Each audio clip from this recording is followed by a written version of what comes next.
வணக்கம். பெப்பர்ஸ் டிவியின் மூன்சைன் நிகழ்ச்சி நேயர்களுக்கு காழியூர் நானுடைய அன்பு வணக்கங்கள். ஜோதிடம் பார்க்கும்போது நிறைய நம்பிக்கைகள், அவநம்பிக்கைகள், நிறைய ஒரு ஸ்திரத்தன்மை இல்லாத நிலைகள் இப்படியெல்லாம் நிறைய பேருக்கு இருக்கு. இது நம்ம நியாயப்படுத்த முடியாது. அதே சமயத்தில் சில விஷயங்கள் அதில் உண்மைகள் இருக்கு. நம்ம ஜோதிடம் பொய்க்காதுன்றதை புரிஞ்சுக்கணும். ஆனால் ஜோதிடம் சொல்பவர்கள் பொய்க்கலாம். அதனால் ஜோதிட சாஸ்திரம் பொய்க்காது.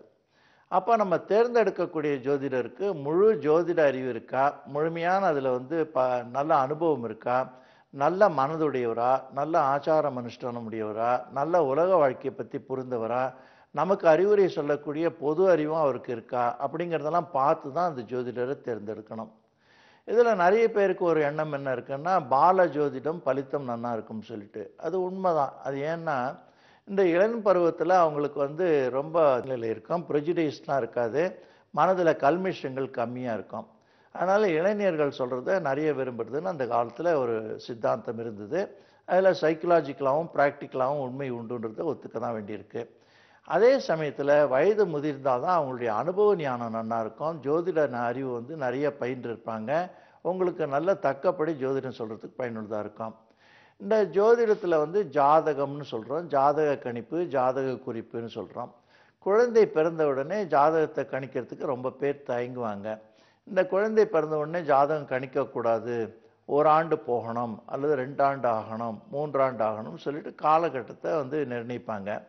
இதில் தவறே கிடையாது. குழந்தை பிறந்த உடனே நம்ம ஜாதகம் கணிக்கிறதுக்கு எந்த விதமான ஜோதிட ரீதியான சாஸ்திர ரீதியான விரோதங்களே கிடையாது, அதுக்கு எக்ஸப்ஷனே கிடையாது.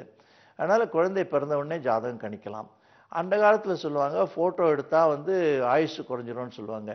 இன்றைக்கி நம்ம செல்ஃபோனில் எண்ணிலடங்கா ஃபோனெல்லாம் நிறைய ஃபோட்டோ எடுக்கிறோம். எல்லா காலகட்டத்திலையும் ஃபோட்டோ எடுக்கிறோம். குழந்தையினுடைய அந்த ஆரம்ப நிலையிலேருந்து ஒவ்வொரு நிலையும் ஃபோட்டோ எடுக்கிறோம். இதெல்லாம் தவறே கிடையாது. அந்த காலத்து நம்பிக்கையும் இந்த காலத்து நம்பிக்கையும் நிறைய வித்தியாசங்கள் இருக்குன்றது நம்ம புரிஞ்சுக்கணும். அந்த காலத்து நம்பிக்கை இந்த காலத்துக்கு ஏற்புடையது இல்லைன்றதை புரிஞ்சுட்டோம்னா, இந்த ஜோதிடத்தில் இந்த ஜாதகம் கணிக்கிறதுக்கு குழந்தைக்கு பிறந்த உடனே கணிக்கலான்றதை புரிஞ்சுக்கணும். அந்த காலத்தில் குழந்தை பிறந்த உடனே ஜாதகம் கணிக்க தயங்குவாங்க. அதுக்கு என்ன காரணம்னா, குழந்தை பிறந்த உடனே அந்த கிராமத்தில் அந்த பிறந்த குழந்தையினுடைய வீட்டில் சுபத்தீட்டுன்னு ஒன்று இருக்கும். அந்த சுபத்தீட்டுன்றது 3 முதல் 10 நாட்கள் வரைக்கும் இருக்கும். இந்த 3 முதல் 10 நாள் வரைக்கும் அந்த சுபத்தீட்டு இருக்குச்சு, அவங்களால ஜோசியர் வீட்டுக்கு போக முடியாது, ஜோசியம் கேட்க முடியாது. அப்படிப்பட்ட நிலையில் இந்த ஜாதகம் கணிக்கிறதுக்கு தயங்குவாங்க. இன்றைக்கி அந்த மாதிரி விஷயங்கள் எதுவுமே கிடையாது. அதே மாதிரி அந்த காலத்தில் நிறைய இந்த மருத்துவ வசதிகள்லாம் கிடையாது. அதனால் குழந்தை வீட்டில் தான் ஜனிக்கும், நேச்சுரலாக தான் பிறக்கும். அது சிசேரியன்லாம் அப்போ யாருக்குமே தெரியாது. அப்படிப்பட்ட சாதாரண பிறப்பு இருக்கும்போது ரொம்ப ஹைஜீனிக் கண்டிஷன்லாம் பிறக்காது, ஓரளவுக்கு இன்ஹைஜீனிக்காக தான் இருக்கும். அப்படி பிறக்கும்போது அந்த குழந்தைக்கு இன்ஃபெக்ஷன்ஸ் இருக்கும். அது வியாதிகள், நோய் நொடிகள்லாம் வரத்துக்கு வாய்ப்பு உண்டு. அந்த மாதிரி சமயத்தில் ஜோதிடர்கிட்ட போகிறதுக்கு கொஞ்சம் கால அவகாசம் எடுத்துப்பாங்க, அதை தவிர்ப்பாங்க. அந்த காலத்தில் இந்த மருத்துவ வசதிகள் இல்லாததுனால குழந்தை 1 வருஷமாவது பிழைச்சிருக்கட்டும், அதுக்கப்புறம் ஜாதகம் கணிக்கலாம்னு சொல்லுவாங்க. எல்லாத்தோட முக்கியமான காரணம் அந்த காலத்தில் தவிர்த்ததுக்கு என்னென்னா, இந்த ஜாதகத்தை பார்த்துட்டு ஒரு சமயம் ஜோதிடர் இது நல்லா இல்லைன்னு சொல்லிட்டாருன்னா, அந்த பிறந்த உடனே அந்த குழந்தைகிட்ட ஒரு வெறுப்பு உணர்வு பெற்றோர்களுக்கு ஏற்படும். இந்த பெருவாரியான மக்களுக்கு இன்னைக்கு கூட உங்களுக்கு என்ன எண்ணங்கள் இருக்குன்னா, இந்த குழந்தை பிறந்ததுலேருந்து அதிர்ஷ்டம் இல்லைன்னு சொல்கிறாங்க. அந்த மாதிரி சொல்கிறவங்கள சாஸ்திர ரீதியாக என்ன சொல்கிறதுன்னா, பஞ்சமா பாவங்களில் ஒரு பாவம் செய்தவராக சொல்கிறாங்க. இந்த குழந்தை பிறந்ததுலேருந்து அதிர்ஷ்டம் இல்லை, இந்த மனைவி வந்ததுலேருந்து அதிர்ஷ்டம் இல்லைன்னு சொல்கிறவங்களுக்கெல்லாம் வாழ்க்கையில் எந்த காலத்துலேயும் நன்மைகள் கிடையாதுன்னு சாஸ்திரம் சொல்லியிருக்கு. அந்த குழந்தை தெய்வத்துக்கு சமானமானது. அந்த தெய்வத்துக்கு சமானமான குழந்தையை இந்த குழந்தை பிறந்ததுலேருந்து அதிர்ஷ்டம் இல்லைன்னு சொன்னால் அது நிச்சயமாக பஞ்சமா பாதகத்தில் ஒன்றாக இருக்கும். அதனால் நேயர்கள் இந்த மாதிரி சொல்கிற பழக்கத்தை இன்னிலேருந்தாவது விட்டுவிடலாம்.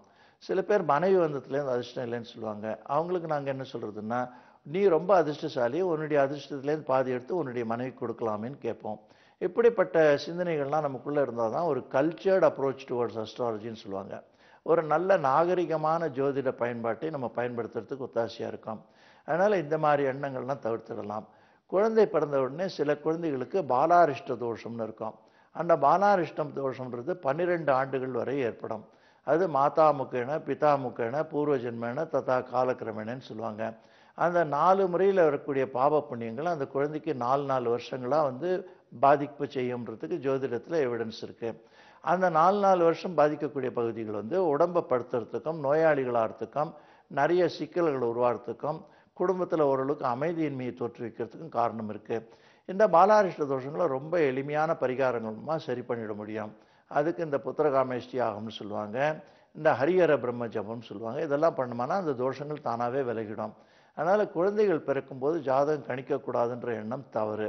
அந்த எதிர்காலத்தை பற்றி தெரிஞ்சுக்கிச்சு சில பேர் என்ன ஆசைப்படுவாங்கன்னா, இந்த குழந்தையினுடைய ஜாதகத்தை காமிச்ச உடனே அதனுடைய எதிர்காலம், அதனுடைய கல்வி, அதனுடைய உத்தியோகம், அதனுடைய திருமணம், அதுக்கப்புறம் பறக்கக்கூடிய குழந்தை எல்லாமே தெரிஞ்சுக்கணும்னு ஆசைப்படுவாங்க.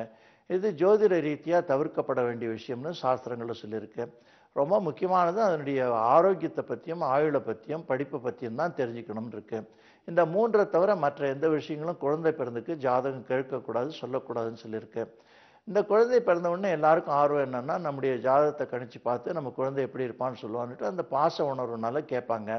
அது வந்து ரொம்ப நேரம் கேட்டாலும் அவங்களுக்கு வந்து அலுப்பு தட்டாது. ஏன்னா தன்னுடைய குழந்தையை பற்றி கேட்குறாங்க.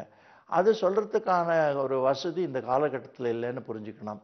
அந்த காலத்தில் ராஜாக்களுக்கு குழந்தை பிறந்தாக்கா அந்த நாட்டில் இருக்கக்கூடிய ஜோதிட பண்டர்கள்லாம் கூப்பிட்டு அவங்க எல்லாத்தையும் வந்து ஜாதகம் எழுத சொல்லுவாங்க. அது தங்க தாம்பாளத்தில் எழுதி ஒவ்வொருத்தரும் ஒவ்வொரு பாவத்தை பற்றி 12 பாவங்களும் எப்படி இருக்குன்னு ரொம்ப சிறப்பாக 2 நாள் 3 நாள் முதல் 7 நாள் வரைக்கும் அந்த ஜாதகத்தை பற்றி அலசி ஆராய்ந்து ராஜாவை வந்து குளிர்விப்பாங்க. எதிர்கால அரசன் எப்படி இருப்பான்றதை பற்றி சொல்லுவாங்க. அவங்களுக்கு வந்து 2 ஊர் மானியம் எழுதி வைப்பார் ராஜா. ஆனால் இன்றைக்கி வந்து ஒரு சிறு தொகைக்கு ஜோதிடம் சொல்லக்கூடியவர்கள்ட்ட இது எதிர்பார்த்தா நடக்காதுன்றதை மக்கள் புரிஞ்சுக்கணும். ஆகவே ரொம்ப முக்கியமானதுக்கு ஜோதிடம் கேட்கறத தவிர்க்கக்கூடாது. தேவையற்ற விஷயங்களை கேட்காமல் இருக்கிறது நல்லதாக இருக்கும். முடிந்தவரை ஜோதிடம் வந்து ரொம்ப முக்கியமல்லாத விஷயங்களுக்கு தவிர்க்கிறதே உத்தமமாக இருக்கும்ன்றது மக்கள் புரிஞ்சுக்கணும். ஜோதிடம் கேட்கலாம், ஜோதிடமே கேட்டுட்டு இருக்கக்கூடாது. வாழ்க்கை பூரா நம்ம ஜோதிடத்தை அனுசரித்தே வாழ்றதுன்றதும் தவறாக இருக்கும். ஆகவே இப்படிப்பட்ட சிறு சிறு விஷயங்களை நாங்கள் கவனம் செலுத்தினா ஜோதிடத்தினுடைய பயனும் நல்லாயிருக்கும், ஜோதிடத்தினுடைய நன்மைகளும் நமக்கு ஏராளமாக கிடைத்து உதவும். இப்படிப்பட்ட நல்ல செய்தியோடு மீண்டும் உங்களை சந்திக்கிறேன். அதுவரை நன்றி, வணக்கம்.